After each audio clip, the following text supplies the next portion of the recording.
Dans la tête d'un cycliste Heroes, Johan Stuck. Salut à tous et bienvenue sur le podcast Dans la tête d'un cycliste. Aujourd'hui, j'ai l'honneur de recevoir un invité qui est plus, on va dire, habitué de Dans la tête d'un coureur, plus connu sur l'univers de la course à pied et du trail, mais aujourd'hui, on va parler de vélo.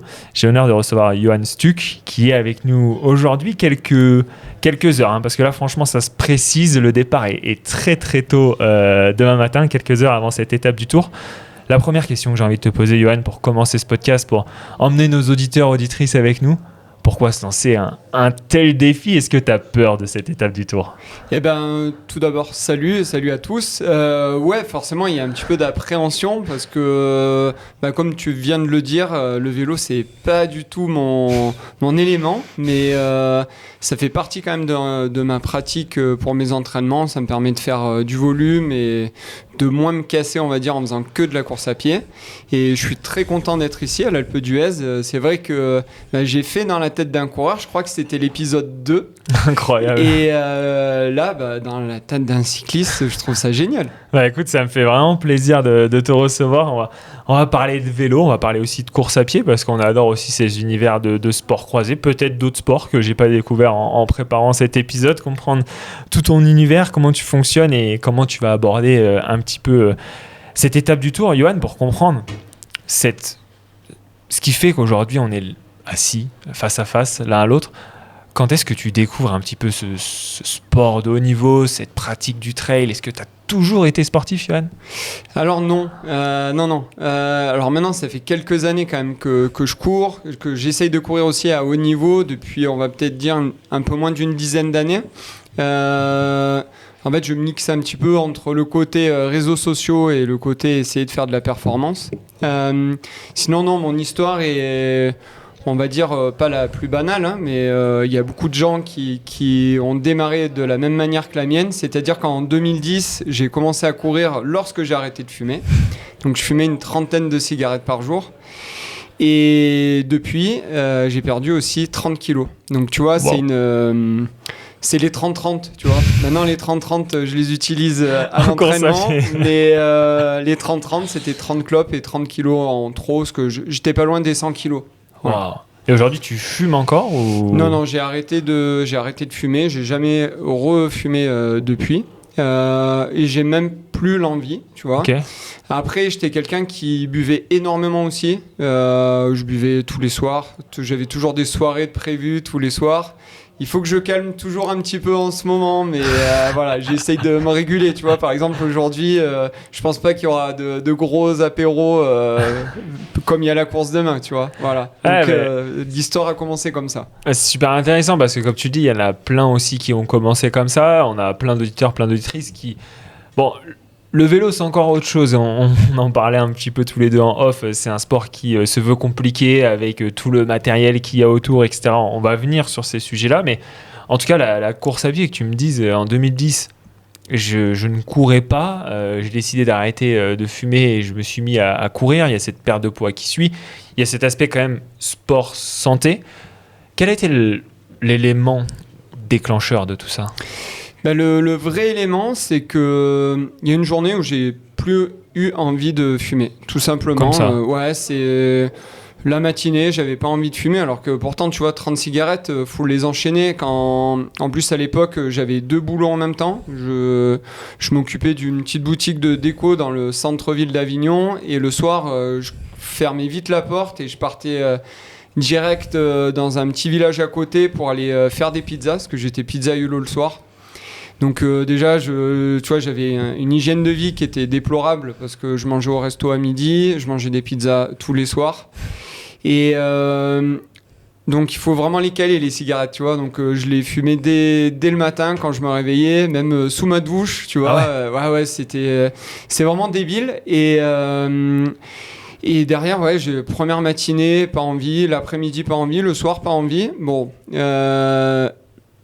la suite a été vraiment plus compliquée parce que comme tout le monde, quand on essaye d'arrêter une addiction, j'avais déjà essayé maintes fois et ça n'avait pas fonctionné. Mais par contre, je me suis servi, on va dire, de ces échecs pour rebondir et pas retomber dedans. Et c'est vrai que ça a été compliqué. Et donc l'élément déclencheur, c'est de me dire, comme j'étais déjà en surpoids, c'est au lieu de compenser dans la nourriture, comme certains le font, je me suis dit, je vais trouver un sport accessible qu'est le running. Donc juste choper une paire de sneakers, un short de foot de l'OM et un t-shirt en coton. Ah, l'anecdote. Et je suis parti courir et je me suis rendu compte que c'était pas du tout un sport accessible parce que la première chose que j'ai faite, c'est de m'ouvrir une bière dès que je suis arrivé. J'étais en colocation à l'époque. Et je me suis dit, bon, il va falloir avoir de la détermination, mais je commençais à rentrer dans un cercle vertueux. Donc je me suis dit, bon, allez, on se lance et on voit. Et c'est parti de là. C'est assez fou parce que on va faire le parallèle par exemple avec les carbs, les gels, tu vois, où aujourd'hui je pense qu'avec ta pratique tu as des stocks à la maison, mais je me dis si tu fumais 30 clopes par jour, tu devais bien avoir un petit stock à la maison, tes réserves, tu n'allais pas les acheter tous les jours, ou alors je me trompe, tu vois, quand tu switches, est-ce que tu dis non, ce stock là, vas-y c'est terminé, poubelle, il reste, ou alors il reste chez toi, quelle a été un petit peu l'approche ? Ouais, non, là, ça a été... alors, tu vois, l'hygiène de vie était déplorable. Ma compagne me disait, mais c'est incroyable. Même le soir, tu vois, dans la nuit, je me levais, je mangeais des biscuits, je les trempais dans du lait, tu vois. Alors que là, des biscuits, alors j'aime bien me faire plaisir le soir, tu vois. Mais déjà, le lait, je l'ai enlevé de mon alimentation. Mais ouais, pareil, les clopes, j'ai tout enlevé. J'avais colocataire qui fumait. Tout mon entourage fumait, ma maman, ma compagne qui a arrêté aussi, bravo à elle. Et pareil, tous les potes fumaient, tu vois. Et franchement, comme j'étais vraiment déterminé, quand j'ai vraiment le switch où je me dis, allez, maintenant, c'est maintenant qu'il faut y aller, ça m'a permis de switcher, de mettre un peu des œillères là-dessus et d'avancer. Ça a démarré comme ça. Alors franchement c'est beau et je pense pas qu'on allait rester aussi longtemps sur cette histoire et j'ai vraiment envie de pousser parce que on est vraiment sur cette notion que moi j'adore qui est de se mettre en mouvement. C'est un peu une des missions aussi du podcast. Certes on va parler d'une étape du Tour qui se veut compliquée, beaucoup de kilomètres, mais il y a plein de petites étapes avant qu'on peut aller découvrir, plein de cyclosportifs pour découvrir ce beau sport. Mais là je me dis, tu vois, dans ton approche, tu me parles quand même de ton cercle social, tu as un impact positif, ça dépend sous quel angle on regarde, mais pour moi positif sur ta copine, ta femme, et ton entourage, tu vois, comment ils le perçoivent ça, ton switch instantané? Est-ce que tu es encouragé? Est-ce que tu es plutôt jugé et tu dois faire des choix difficiles avec certaines personnes? Comment ça se passe? Alors ouais, c'est une bonne question. Je pense pas que c'était un jugement, mais... il y a beaucoup de personnes qui ont souri parce que ils me connaissaient et ils se sont peut-être dit bon, on va voir combien de temps ça dure.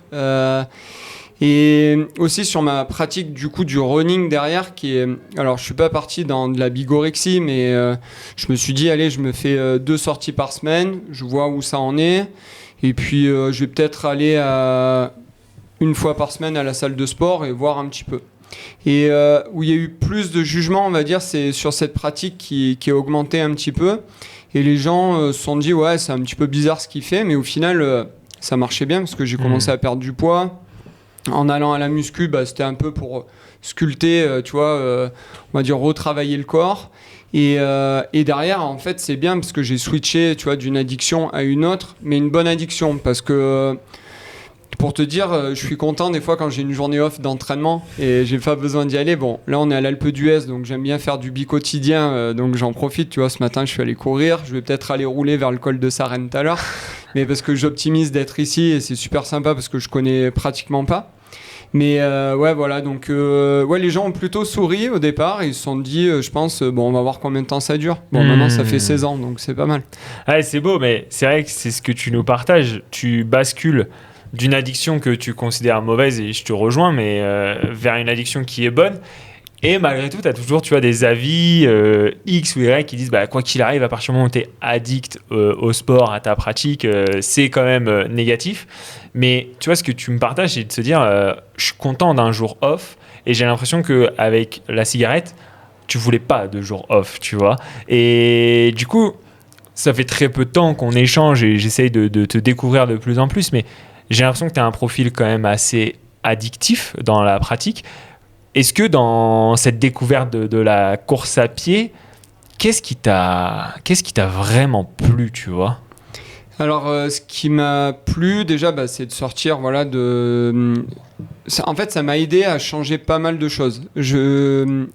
Ma vie n'a pas changé, mais mon mode de vie, oui. C'est-à-dire que je me souviens de comment j'étais avant, entre la cigarette, les énormes excès d'alcool, le surpoids. Une hygiène de vie catastrophique où j'avais plus de courbatures, tu vois, à cette époque-là, où tu vois, d'être tout raide, que maintenant, tu vois, même après une course de beaucoup de kilomètres, quoi.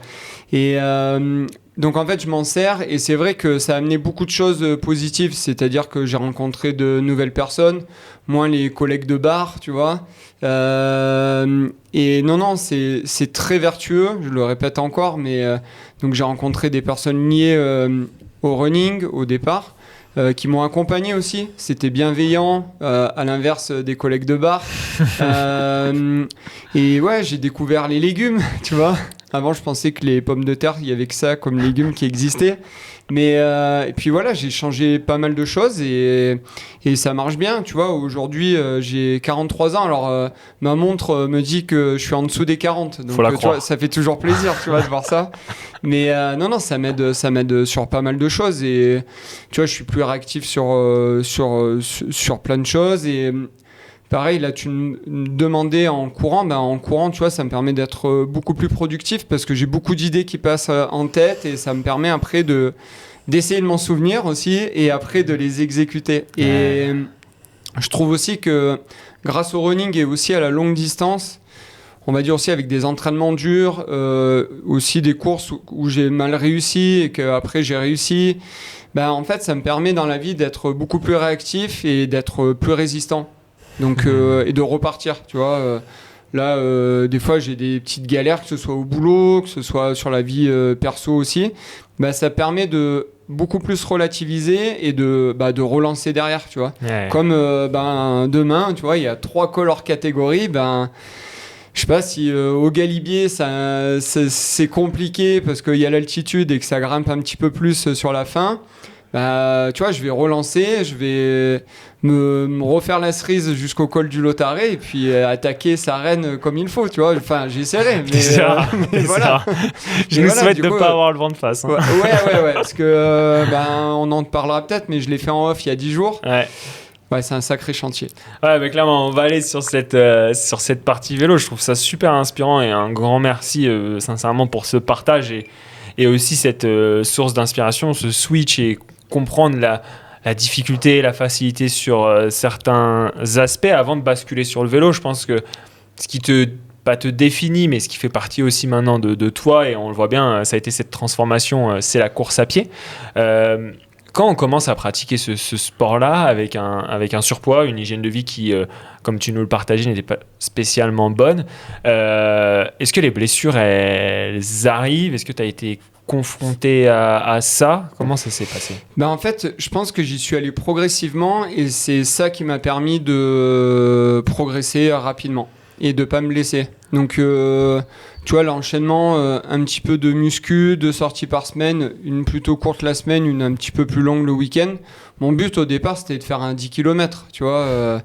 Et en fait, derrière, je me suis pris au jeu. Et comme je te le disais juste avant, en rencontrant des personnes qui m'ont accompagné, qui m'ont donné des petits tips, après, qui m'ont accompagné vers un club d'athlètes qui était un petit peu dans l'ambiance, tu vois, vieux crampons, tu vois, comme au foot, parce que j'ai fait du foot avant. Et j'ai trouvé ça génial parce qu'il y avait vraiment une notion de partage. Parce que partir dans un sport très individualiste comme celui-ci, tu te dis, c'est compliqué d'être accompagné. Et en fait, j'avais les tips d'anciens. Donc, c'était vraiment très roots et j'ai adoré en fait cette pratique. Et ma découverte du running a commencé comme ça. Et après, je suis passé de 3-4 sorties par semaine, mais toujours en écoutant mon corps. Quand je voyais que j'avais des petites gênes, je ralentissais, j'allais pas encore me tabasser dessus. Okay. Mais par contre, c'est clair que quand voilà, tous les feux sont au vert, ben, j'essaye d'y aller à fond et encore maintenant, quoi. C'est une question assez philosophique, j'ai envie de dire, que j'ai envie de te poser, c'est que dans ce que tu me partages, dans ton histoire, j'ai l'impression que l'humain est vraiment au centre. Tu vois, tu me parles de ces petits tips des anciens, de cette rencontre qui t'a emmené à faire ci, à faire ça. Finalement, on vit aussi dans un monde où j'ai l'impression il y a eu l'éclore du digital, mais il y a de plus en plus maintenant les social run, les social ride et tout ce qui va avec. Est-ce que tu peux dire que c'est presque grâce à ces rencontres humaines que tu te retrouves ici aujourd'hui et que tu as fait cette pratique? J'ai envie de te dire, tu serais la même personne à le vivre tout seul, ce cheminement-là, ou comme tu l'as vécu avec toutes ces personnes? Ouais, bah, c'est vraiment important d'être bien accompagné. Pour moi, une bonne personne, c'est une personne qui partage et qui pense pas à elle et au contraire qui va transmettre. Et je pense que j'ai rencontré que de bonnes personnes là-dessus et encore maintenant, tu vois. Et je le retrouve aussi dans le vélo, parce que je trouve que le monde du running et le monde du vélo est quand même totalement différent. Je trouve que le monde du vélo est quand même beaucoup plus individualiste, je trouve. Et c'est compliqué de rentrer là-dedans. En plus, quand tu dis que tu viens de la course à pied, tu vois, ça fait pas longtemps que j'en fais. Ouais. Pour moi, à travers tous les cyclistes que je vois, on dirait qu'on m'a enlevé les 2 roues à l'arrière il y a quelques mois, tu vois. Et mais ouais, pareil, dans le vélo, tu vois, je trouve que j'ai rencontré des personnes qui se transmettent super bien, tu vois. Là, on est en train de discuter ensemble. Je peux faire une petite dédicace à Canyon qui m'a accueilli, alors que quand tu vois les coureurs qu'ils ont chez Canyon, c'est quand même incroyable. Et d'être parmi eux, pour moi, c'est une fierté, tu vois. Et au contraire, tu vois, je me sens pas mal à l'aise avec eux parce qu'ils transmettent super bien. Ouais. Et ça, c'est cool, tu vois. Mais ouais, le monde est assez particulier dans ce monde individualiste. En plus, j'ai commencé au départ par du running route. Okay. Donc, c'est vraiment les puristes. Il faut venir d'une école d'athlète, tu vois, avoir fait l'école d'athlète avant.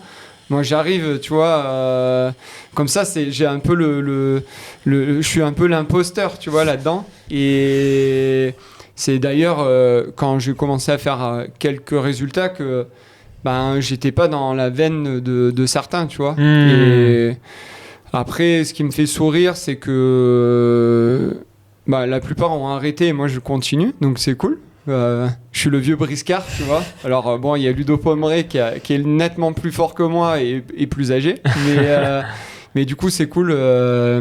J'ai rencontré vraiment de belles personnes et c'est vraiment important de transmettre de cette manière-là. Et on le voit avec les social run, ouais. Même sur le côté influence, c'est vraiment important parce que moi-même travaillant dans une boutique spécialisée dans le running dans le centre de Lyon, j'adore ce poste parce que je transmets en fait mon expérience avec les jeunes et c'est important, quoi. C'est vrai que il y a cette notion de partage, et là où j'ai envie de rebondir parce que je pense qu'on se rejoint énormément sur cette notion de partage, c'est cette notion de monde entre le running et le vélo. On ira après sur ta pratique du running, les entraînements, etc. Mais c'est vrai que tout à l'heure tu me dis voilà, quand j'ai arrêté de fumer, je me suis dit je vais faire quelque chose d'accessible. T'as mis ton short de l'OM, ça j'ai retenu, et t'as acheté tes baskets en te disant finalement c'est accessible. Bon, comme tu nous le partageais, ça paraît simple, mais en tout cas c'est complexe, mais t'as pu le faire. Alors que le vélo, il y a quand même cette barrière à l'entrée, tu vois. Nous, c'est une de nos missions aussi avec le podcast. Toi, si tu dois revenir un peu à quand tu avais tes roulettes, comme tu nous le partages, c'était quoi les barrières à l'entrée que tu avais avec ce sport? Est-ce que tu as toujours compris le matos? C'est plutôt les gens? C'est plutôt l'univers? C'est quoi? Alors, on va dire que... alors, je me suis toujours déplacé à vélo étant petit, parce que je viens d'un petit village juste à côté d'Avignon, qui s'appelle Châteauneuf-de-Gadagne. Je me souviens que ma plus grande sortie vélo, la première, ça a été le Mont Ventoux, parce que c'est pas très loin. Je l'ai fait déjà en VTT avec un Suntox, donc vraiment un vieux vélo que j'avais, que je pense qui était plus à ma taille. Et je pense que, tu vois, les gens que je doublais dans le vélo, la première chose qu'ils regardaient, c'était mon vélo et après mes jambes. Et en plus, j'étais pas épilé, alors imagine. Et avec, tu vois, l'attirail, mais qui était, je sais plus comment j'étais habillé, mais ça devait être catastrophique, quoi. La brigade du style, là, il m'a arrêté, tu vois, dès le premier virage, tu vois, je passais pas le chalet Reynard. Et ouais, je suis monté en VTT, tu vois, mais avec quasi pas de frein, enfin, tu vois, le matos, mais je connaissais rien, tu vois. Et j'ai mis, ouais, je pense que là, c'était, tu vois, peut-être 2 ans après m'être mis au sport, je me suis dit, allez, on va se faire le Ventoux, donc je me suis fait le Ventoux. Et après, bon, j'ai galéré, tu vois, mais je connaissais rien au vélo de route, pas du tout. J'ai toujours regardé le Tour de France. Ok. Et de tout petit, tu vois, je connais pratiquement pas mon père, mais je sais qu'il est décédé maintenant, mais quand j'étais jeune. Et je sais qu'il était fan de vélo. Et les seuls souvenirs que je me souviens de mes grands-parents paternels, c'était de regarder le Tour de France avec eux dans les Vosges, tu vois. Et donc, et même maintenant, je préfère regarder le vélo que la course à pied. Honnêtement, à regarder à l'extérieur, moi, la course à pied, en toute honnêteté et franchise, ça m'ennuie de regarder de la course à pied que le vélo, mais je peux regarder une étape de plaine en Bretagne où là les dernières étapes qu'il y a eu où c'est tout plat, je surkiffe regarder, quoi. Je nous fais une sieste quand même. Bah, des fois tu tombes un petit peu de l'œil, tu vois. Mais, à la pub. Ouais, mais j'adore le vélo, j'adore regarder, je regarde toutes les classiques. Tu vois, là, à chaque fois je fais le marathon de Paris, je suis dégoûté parce que je sais que je vais louper Paris-Roubaix. Ouais. Tu vois. Et j'adore les classiques, je regarde les 3 grands tours. Même, tu vois, le Tour de Romandie, je vais regarder. Tu vois, ouais, je vais tout regarder. Et j'adore regarder le vélo, tu vois. Et je trouve que c'est beaucoup plus punchy, alors que, tu vois, des live UTMB ou même des courses sur route marathon. Alors, c'est beau de les voir courir, mais ouais, tu vois, je regarde au début, je vais plutôt regarder le résultat et puis voilà, quoi. Ah, c'est sûr que c'est la difficulté en plus du sport de se dire comment tu le fais évoluer sans avoir cette présence médiatique. Et je trouve que, de mon point de vue, c'est la grande force d'ASO sur le cyclisme féminin. C'est qu'en très peu de temps, ils ont décidé de le diffuser. Et en fait, le sport est grandi et c'est incroyable parce que c'est à la télé, ça inspire des gens et c'est parti et c'est sympa à regarder. C'est génial du coup pour les cyclistes féminines parce que là c'est vraiment un gros coup de pouce parce que tu vois c'est une étape, c'est un tour sur une semaine. Avant c'était juste une étape et là tu dis mais c'est incroyable comme elles se mettent dessus, quoi. Et moi je trouve ça génial, tu vois, la victoire de Pauline Ferrand-Prévot l'année dernière, mais c'était incroyable, tu vois, tout ce qui se passe, il y a des rebondissements, c'est comme chez les hommes. Donc voilà, pour ceux qui se disent ouais je regarde pas, franchement allez voir. Franchement le sport il évolue tellement vite et c'est tellement beau à voir que je pense qu'il y a aussi cette notion chez les amateurs qui redescend, comme tu nous le disais. Mais tu vois, quand tu vois le trail à la télé, comme tu dis, c'est pas quelque chose qui t'anime et je te rejoins aussi totalement sur ce point de vue-là. Mais tu te dis, bon, c'est assez simple. Ils ont une paire de chaussures, ils ont un sac à dos, leur bâton. Tu comprends un petit peu le matériel. Sur la partie vélo, toi, comment tu t'es formé ? Est-ce que c'est avec des discussions ? Comment tu t'es dit, ah bah tiens, je vais choisir ce vélo, je vais réussir à monter tel col avec tel vélo ? Est-ce que tu t'es posé ces questions-là et que tu as passé cette étape, tu vois ? Bah non, j'ai fait un petit peu de manière autodidacte comme je l'ai fait quand j'ai commencé à courir. Je suis allé sur le Bon Coin, j'ai regardé les vélos qui étaient pas trop chers. Donc j'en ai acheté un à un ancien qui allait plus faire de vélo. Donc du coup, tu sais, il y avait même la potence que tu pouvais régler. Tu vois. Du coup, j'ai commencé à acheter ce vélo-là. Je l'ai acheté d'occasion. Je me souviens, fourche carbone, cadre alu, tu vois, j'ai commencé comme ça, un vieux Lapierre. Donc j'ai commencé à rouler là-dessus et après, comme ça m'a vraiment plu, j'ai évolué toujours en achetant un vélo d'occasion. Donc après, je me suis acheté un autre vélo d'occasion full carbone et après, j'ai passé le cap en étant un petit peu plus conseillé en achetant un vélo neuf chez un magasin de vélo Ouais, au final, c'est Voilà. petit à petit, tu découvres, Ouais, voilà. tu mets les cales, tu découvres aussi cet univers. Je pense que c'est. Première chute, forcément, à la l'arrêt, basique. avec les cales, quoi. Tu t'espères que personne te voit. Exactement, voilà. Et t'as toujours cette personne qui te regarde en mode, Ouais. ça va? Non, non, mais c'est pas le problème. Hein. C'est bon, ça va. Laissez-moi tranquille. Ouais, clairement, je pense que c'est aussi un petit peu ça que j'ai envie de partager sur ce podcast, c'est que peu importe ton niveau, peu importe d'où tu viens, et là on va rebasculer sur ta pratique du course à pied. Tu avais un certain niveau en plus à ce moment-là quand tu dis je vais découvrir cet univers du vélo en course à pied, donc faut être encore plus humble, ranger son ego quand tu vas découvrir un nouveau sport qui se veut en plus endurant, donc tu te dis il y a peut-être des parallèles. Toi dans ta pratique de la course à pied, comment t'évolues? Parce que tu me dis, j'ai fait mes 25 premières minutes quand j'ai arrêté de fumer. Ensuite, tu m'as dit, mon objectif, c'était de faire un 10 km. Et aujourd'hui, on parle d'ultra-trail, de grande distance. Quelle a été ton évolution dans ce sport-là, ou que tu me dis, tu as été aussi un petit peu autodidacte? Eh bien, ouais, au départ, je faisais mes propres entraînements. Donc, je faisais partie d'un club, mais on avait une séance par semaine. Et généralement, je me faisais une autre séance d'intensité, souvent les mêmes. Parce que, voilà, je connaissais 30, pas grand-chose. Ouais, des 30-30 ou des soit en côte, soit à plat, ou en mélangeant un petit peu les allures, ou en courant un petit peu plus rythmé. Ouais, ça a débuté comme ça. Et après, l'évolution s'est faite vraiment, vraiment tranquillement. Et pour le vélo, pareil. Il fallait que je mixe du vélo pour voir plus de paysages. Et en fait, ça a commencé comme ça, tout simplement. Et après, la bascule s'est faite où je me suis rendu compte que j'avais des prédispositions. Et je me suis dit, je vais augmenter un petit peu la distance. Ok. Donc du sud de la France, je suis monté sur Lyon, parce que j'habite sur Lyon depuis 2011. J'ai commencé en 2010 et pour ma compagne. Et de là, j'ai voulu découvrir Lyon en courant. Et il y a quelques moments où je me suis perdu à des endroits et on n'avait pas toutes les montres comme on a maintenant. Et après, je suis passé dans des petits sentiers, des petits chemins. J'ai découvert, et je me suis dit, la course nature, c'est quand même cool. Et donc, je suis plus allé chercher des chemins. Et en fait, en me perdant aussi, je me suis rendu compte que j'aimais bien courir assez longtemps. Mais ça ne m'empêchait pas de mixer avec de la route. Et ce que je fais toujours actuellement, je fais toujours une demi-saison de route et une demi-saison de trail. Voilà, pour moi me lasser.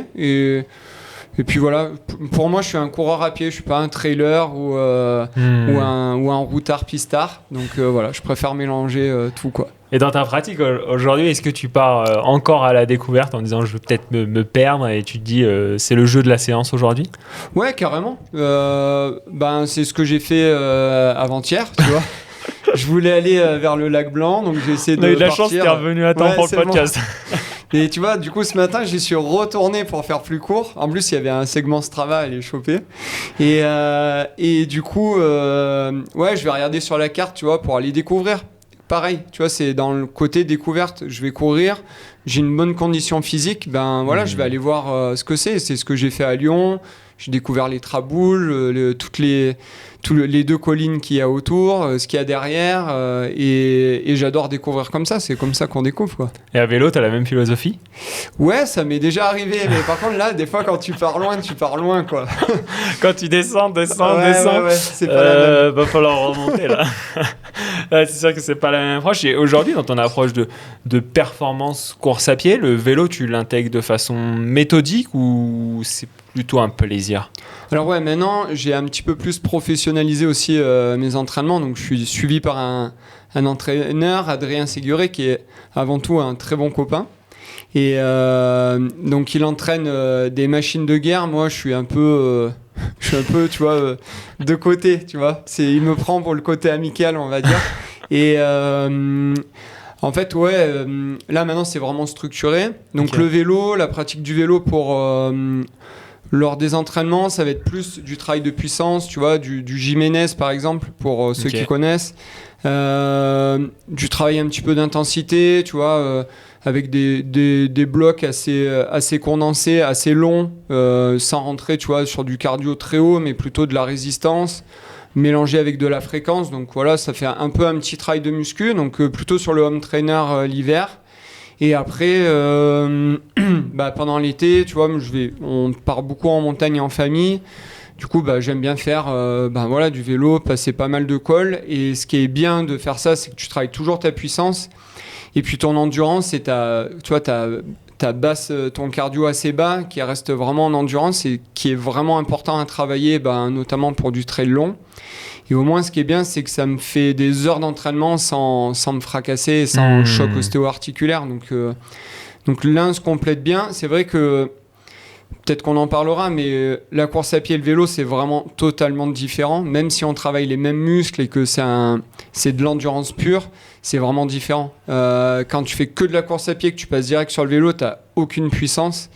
Et quand tu fais beaucoup de vélo, c'est vrai que de repasser à la course à pied, c'est assez compliqué de trouver le juste milieu. Donc pour moi, les duathlètes et les triathlètes, franchement, je tire mon chapeau parce que d'arriver à gérer tout ça, franchement, c'est fou. Et là, voilà, je commence à retrouver un petit peu... là, on est au mois de juillet, donc j'arrive à trouver un petit peu le juste milieu entre les deux et c'est cool. Voilà, je dis que la course à pied c'est cool et le vélo c'est fun. Donc je retrouve beaucoup plus de fun l'été et j'ai hâte d'être à deux mains et aussi de faire des longues sorties tout seul autour de la Plagne parce que ça va être mes vacances les 15 prochains jours là. Incroyable. Clairement, je te rejoins parce que ce transfert entre le vélo, la course à pied et là pour le coup on peut s'inspirer du monde du triathlon. Mais tu vois, un triathlète arrive à, comme tu dis, c'est un peu leur force à bien transférer ces entraînements-là. Et pour autant, tu le vois que quand ils se blessent dans un univers, par exemple, on va dire la course à pied, ils deviennent certes très forts à vélo et on se rend compte que le transfert chez certains athlètes, il a du mal à revenir à pied, quoi. Donc tu vois, il y a quand même ce questionnement-là. Toi, par exemple, le vélo, c'est quelque chose que tu mets tout au long de ton année ou c'est focus que sur l'hiver, que sur l'été quand tu vas à la montagne ou c'est quelque chose que tu mets en place vraiment quotidiennement, ça fait partie de ton entraînement? Ouais, ça fait partie de mon entraînement okay. Maintenant. Ouais. Alors pas quotidiennement. Si, parce que du coup je vais au vélo en boulot. je vais au boulot en vélo. Mais les sorties longues sont plutôt fin de printemps, été, parce que c'est plus compliqué. Alors après j'ai un gravel, donc c'est très sympa. En plus autour de Lyon il y a de quoi faire.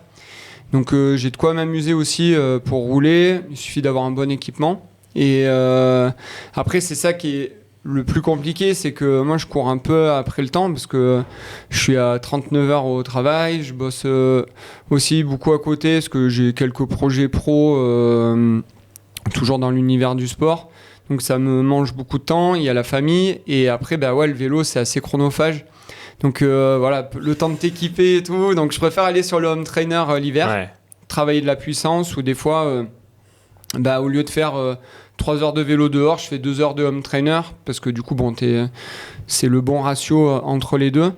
Et oui, après à partir de printemps-été, il y a toujours du vélo. Okay. Donc même là, comme je te le disais juste avant, je découpe ma saison en deux avec une saison de route et une saison trail.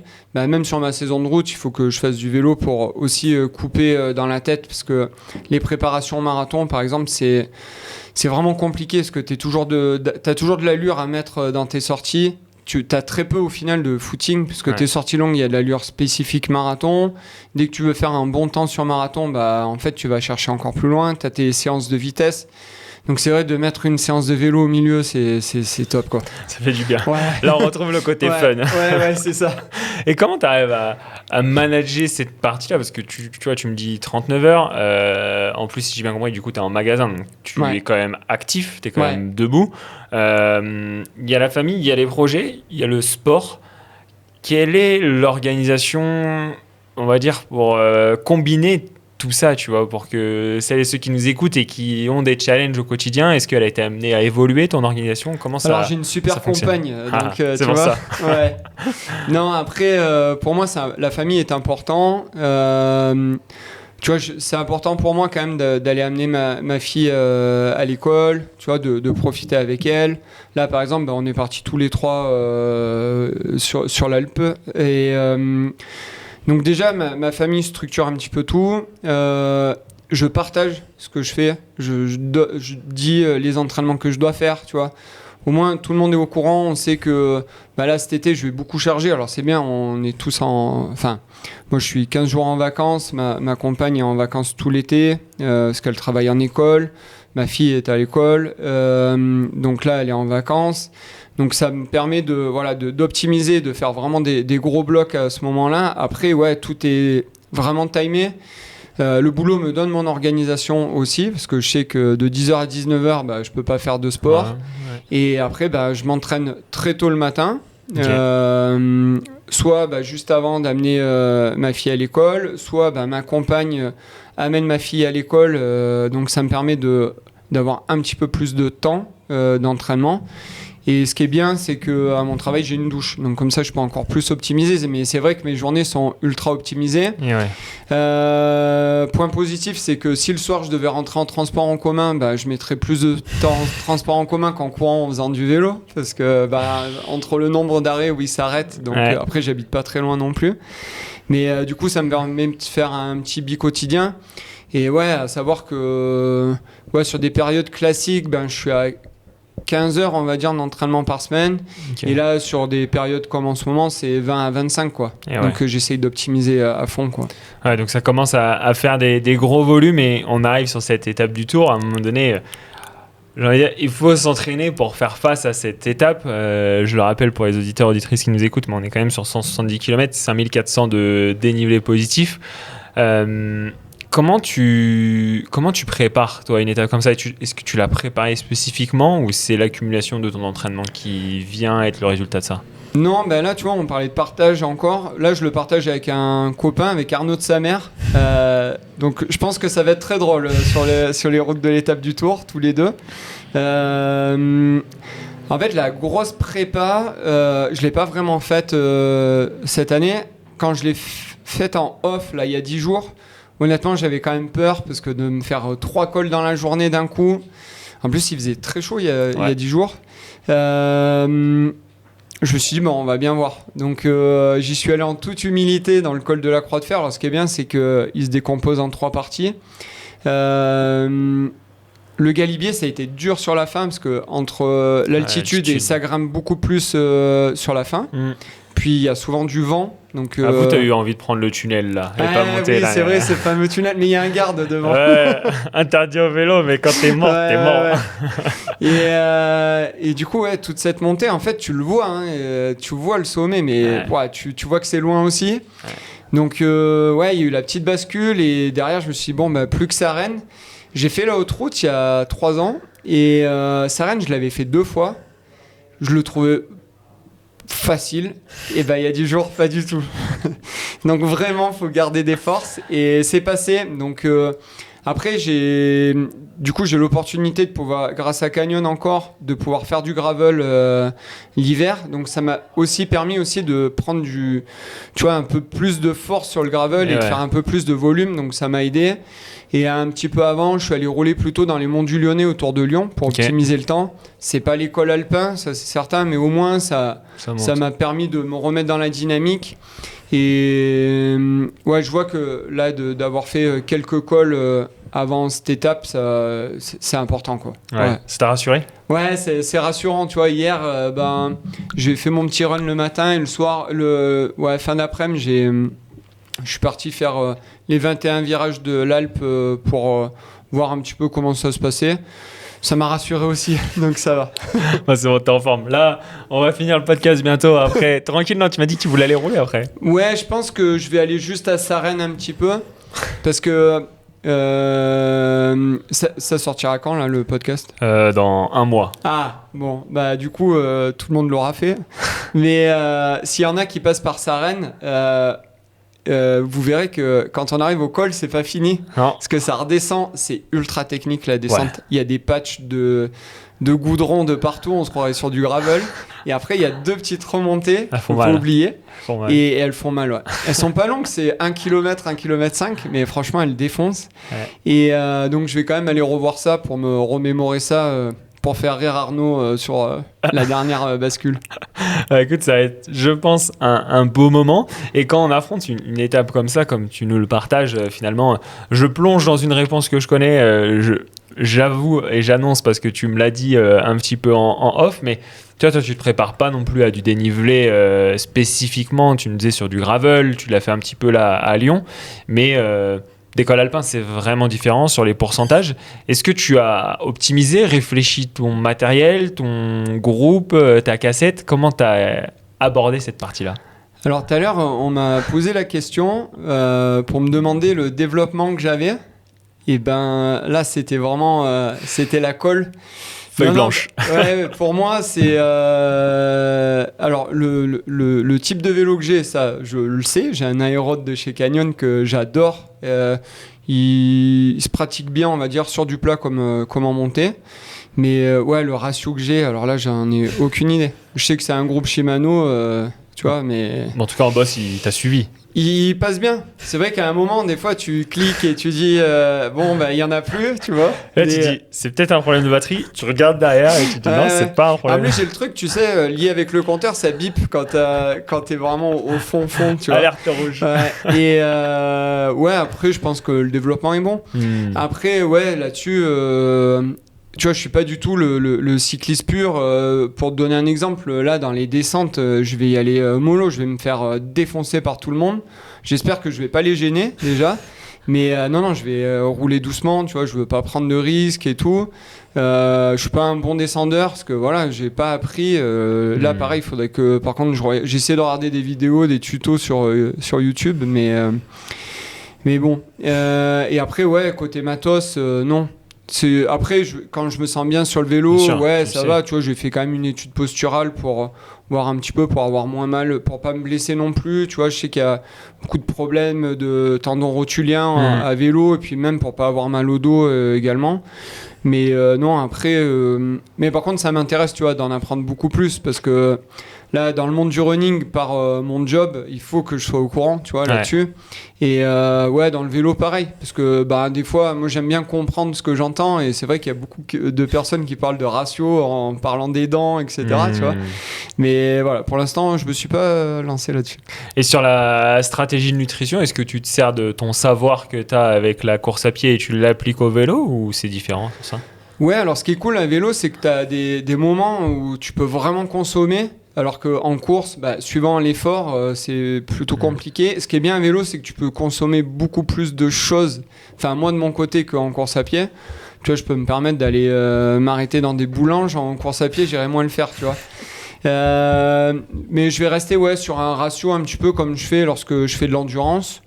Peut-être un petit peu plus, parce que sur l'école, le cardio va monter un petit peu plus, donc j'aurai beaucoup plus besoin de carbs. Donc je pense que je vais tabler sur du 70, 75 grammes de glucides par heure. Donc tout ça avec des gels et des boissons d'effort. Et après, peut-être des électrolytes toutes les 2h30, 3h, parce que comme il va faire chaud, on va pas mal transpirer aussi. Donc voilà, j'y vais en mode, j'y vais pour m'amuser, partager un bon moment, mais après, pour bien s'amuser, il faut quand même faire attention aussi à côté. Donc voilà, je vais consommer de cette manière. Je sais pas si les boulangeries seront ouvertes, mais... C'est une question que je me posais, et je me suis dit laquelle je pourrais avoir, et dans ma tête, il n'y en a qu'une, mais elle est dans la vallée entre,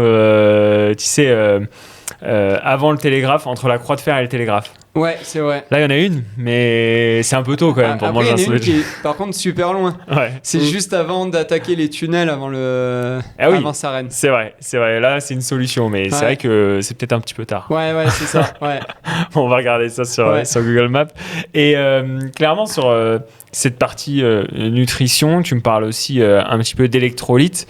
Quand tu as fait... Je pense que demain, on n'aura pas les mêmes températures, mais bon, il fait quand même chaud là pour avoir passé la journée en station. On se rend compte que ça tape un petit peu.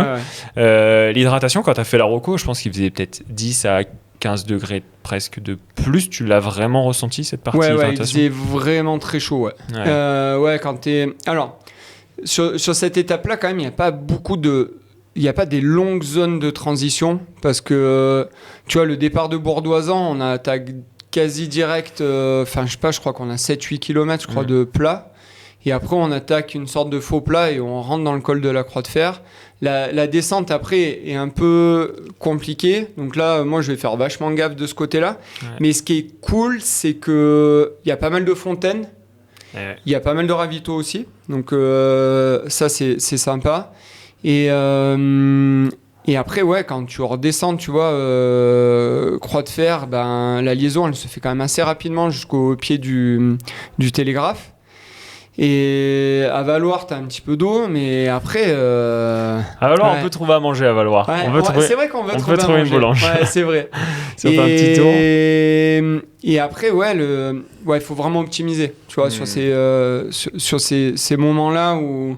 Ouais, faut jamais avoir trop de bidons vides. C'est vraiment important, là, s'hydrater. Après, je pense que je vais faire comme il y a 10 jours, quoi. Tu vois, peut-être moins m'arroser, parce que là, des fois, j'ai des coups de chaud. Tu vois, même à Valloire, pourtant, c'est un petit peu plus haut. Ouais. Et il faisait super chaud, quoi. Donc, faut faire gaffe, tu vois.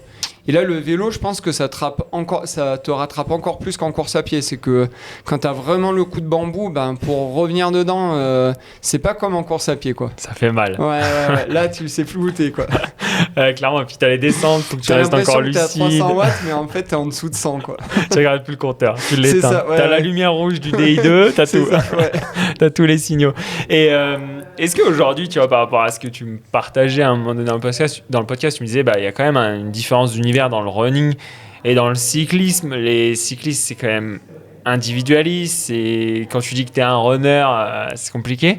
Est-ce qu'aujourd'hui, tu sens que tu fais partie de cette communauté de cyclistes ?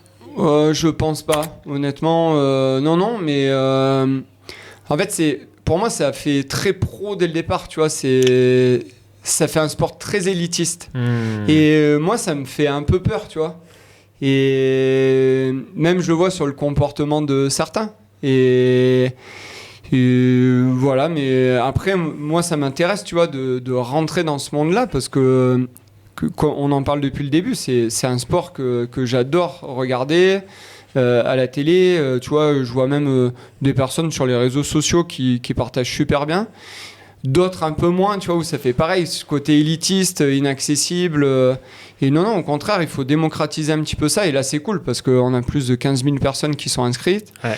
Je sais pas combien il y aura de finishers, par contre. En général, c'est entre 40 et 50% d'abandon. Ouais. Et là, ça va être... Je pense qu'on peut avoir un record cette année. Ouais, je pense. Ouais. C'est la plus dure, il me semble, qu'ils proposent depuis de nombreuses années. Parce que plus de 5000, c'est énorme à vélo.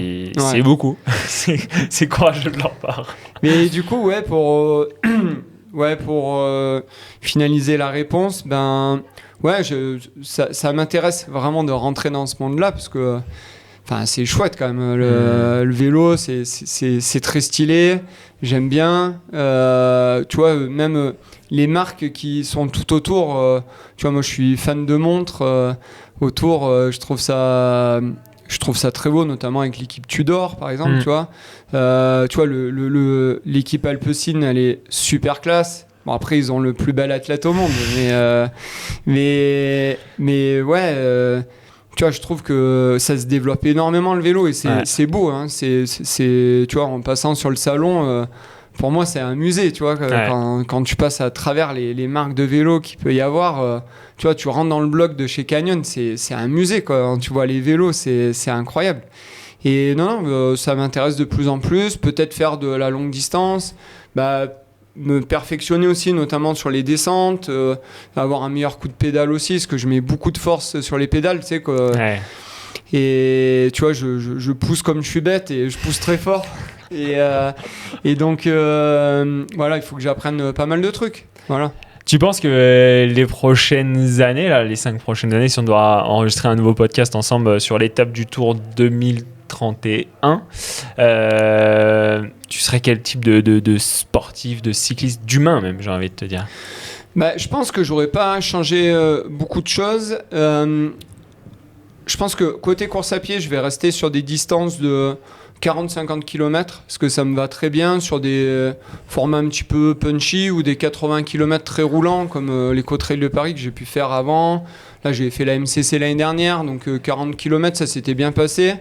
et de rester un petit peu sur des trucs comme ça, parce que ça correspond aussi à mon environnement, et je m'ennuie pas sur des courses comme ça, même rester sur du nature. Et par contre, aller chercher du vélo, mais tu vois, j'ai déjà fait la haute route, j'aimerais bien repartir sur une autre haute route. J'ai appris aussi sur le vélo, donc perfectionner beaucoup de choses, professionnaliser peut-être un petit peu plus, et voilà, aller peut-être pas au fight pour aller gagner l'étape du Tour, parce que ce serait trop présomptueux, on va dire, mais de faire une belle étape, quoi. Voilà, et de partager plus du vélo que de la course à pied. Et pour finir ce podcast, si on doit revenir à cette transition qui est quand même énorme, et c'est pour ça qu'on a pris quelques minutes pour en parler, on aurait pu en parler encore, et je pense qu'en préparant cet épisode aussi, j'avais vu pas mal aussi d'éléments sur ça, s'il y a des auditeurs et des auditrices qui veulent pousser encore ce sujet et comprendre peut-être comment tu as fait ce switch, pour eux aussi peut-être le faire, ou pour aider quelqu'un dans leur entourage à le faire. Pour finaliser ce podcast, si tu dois revenir en 2010 et tu te compares à aujourd'hui, quel est un petit peu les points les plus importants et les plus impactants que tu as envie de partager à nos auditeurs auditrices pour se mettre en mouvement et partir dehors et aller découvrir le lac et se perdre et changer totalement de mode de vie finalement? En fait, tu vois, tu le résumes, en fait, du coup, tu deviens libre. Donc déjà, j'aime bien le répéter, mais il faut se dire qu'il n'est jamais trop tard. Donc je commençais à 28 ans, tu vois, ça, pour beaucoup de personnes, ils vont dire c'est trop tard pour faire de la compète. La preuve, non, tu vois, je parlais de la MCC de l'année dernière, donc la première course de l'UTMB. Je gagne, et derrière, il y en a un qui a 20 ans et l'autre 21 ans, donc tu vois, j'avais un jeune dans chaque cuisse, et pourtant je dépassais l'addition de leurs deux âges, tu vois. Donc comme quoi, il faut pas se dire que c'est impossible. Et il faut pas écouter les autres, tu vois, on en parlait au début, où les gens vont peut-être te juger, mais non, c'est bien. Enfin, toi tu le fais, et lui il reste dans son canapé. Donc je le vois quotidiennement au travail, les gens me disent je fais que 1 à 2 sorties par semaine. Je leur dis mais déjà c'est la plupart des gens qui font ça, et surtout il y a des gens à votre place, ils sont soit pas encore levés, soit ils sont dans leur canapé en train de regarder la télé. Et moi je trouve que tu te sens libre là-dessus, et puis ta vie elle change, quoi. Tu vois, t'as l'esprit beaucoup plus léger, t'es plus réactif, puis tu parais plus jeune, tu vois. Tu résistes plus. Enfin, tu vois, c'est vraiment important déjà d'être actif. On va pas dire sportif, mais d'être actif déjà, c'est important. Et puis, tu vois, tu pars à l'Alpe d'Huez, tu vas découvrir, tu vas dire j'ai fait 1 kilomètre en plus, c'est pas grave, tu vois, tu vas pas les subir. Et au contraire, quand tu es sportif, tu vas découvrir des endroits, t'as pas besoin de regarder des trucs à la télé, ça reste dans ta tête, quoi. Ouais, des fois à 400 mètres, si t'es jamais monté par exemple ici là, à l'antenne là, non, la vue elle est exceptionnelle. C'est vrai. Moi j'étais monté un matin là, juste derrière nous là, et franchement c'est ça, tu dis à 400 mètres près, parce que tous les matins on faisait le même parcours, et je n'étais pas monté à 400 mètres plus haut, et d'un coup tu te dis waouh, c'est trop beau en fait. Et c'est ça, et je pense que cette notion de liberté résume totalement. Tu déconnectes totalement. Tu vois, Blaise Pascal, il disait que l'homme ne peut pas être heureux s'il vit pas au moment présent. Quand tu fais ça, quand tu as fait tes 400 mètres, là tu es vraiment au moment présent, et du coup tu es heureux. Écoute, franchement, c'est trop beau. Merci pour cet échange, merci pour tout, et je te souhaite le meilleur pour demain, mais ça va bien se passer. Oui, ça va bien se passer. C'est que dans la bonne humeur. Parfait. Merci beaucoup. Merci à toi et à très vite. Salut. Ciao.